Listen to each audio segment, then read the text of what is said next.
Daniele Landolfi ta' 30 sena u Francesco Tanzi ta' 37 sena, it-tnejn mill-Italja, nżammu arrestati wara li tresqu l-qorti mixlija lil ħadd li għaddawet u li kienu kompliċi f'serqa ta' arloġġ lussus tal-għamla Rolex b'valur ta' eluf ta' euro minn taslima.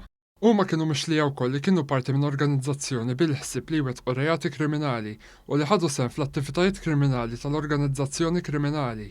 Huma kienu akkużati wkoll li saqgħu muturi mingħajr polza tal-assigurazzjoni u li huma reċedivi. It-Taljani wieġbu mhux ħati tal-akkużi miġjuba fil-konfront tagħhom u ma talbux għal ħelsien mill-arrest. Il-prosekuzzjoni mmexxija mill-Ispettur Fejbin Fleri talbet lill-qorti sabiex taħtar esperti biex jeżaminaw il-mobiles taż-żewġ akkużati. Dan għaliex spjega li l-pulizija għadha qed tfittex żewġ persuni oħra brabta ma' dan il-każ.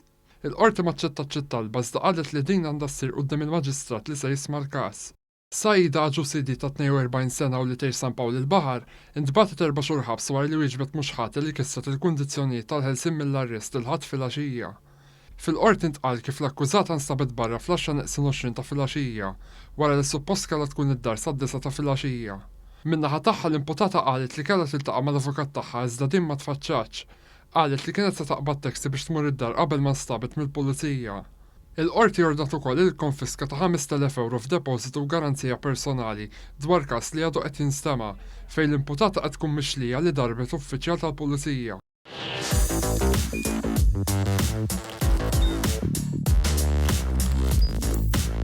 Idħol fuq one.com.mt u hemmhekk tista' tara l-programmi kollha li jxandru fuq One permezz ta' One Play.